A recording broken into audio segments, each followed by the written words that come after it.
Propozim ligji për mbrojtjen nga duhani, shëndet publik apo represionit e pruar? Propozim ligji krijon ambient në të cilën do të kemi struktur e organizuar ku do të pije dhe ku nuk do të pije të duhan. Nëse pi duhan pi për vete, jo për ju, atër pse po propozohen masa më rigoroze ndaj duhan pirësve?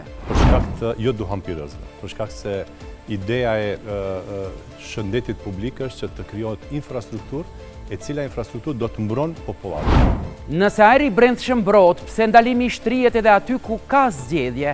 Për dy arsye. Shkenca tregon që në hapësira të mbyllura, kush e di çfarë infrastrukture të keni për absorbimin e ajrit të papastër, nuk keni ajri pastër.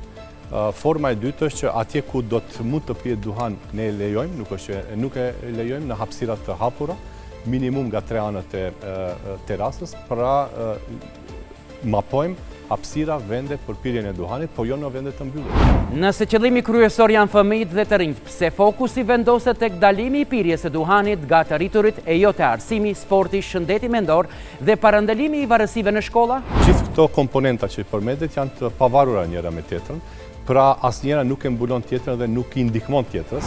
A është analizuar ndikimi social i këtij ligji për disa kategori të qytetarëve apo personat me stres të lartë, për të cilët duhani është varësi e fortë dhe jo luks? Definitivisht nuk krijon ligje në bazë të varësisë së qytetarëve apo të një personi, pra ligjet krijojnë që të krijojnë një infrastrukturë e cila do të jetë kompatibile për të gjithë qytetarët.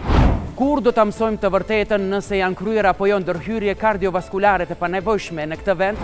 Momentalisht i kemi 3 ekspertë nga jashtë, ato tani punojnë bashkë me ekspertët nga brenda që të marrin edhe të analizojnë edhe një herë rastet të cilët kanë qenë të dyshimta dhe në fund do të dalim me një raport. Si paraqitet gjendja e gripit sezonal? Pra si çdo vit, këtë vit kemi le të themi 15 deri 20% të rritje të numrit.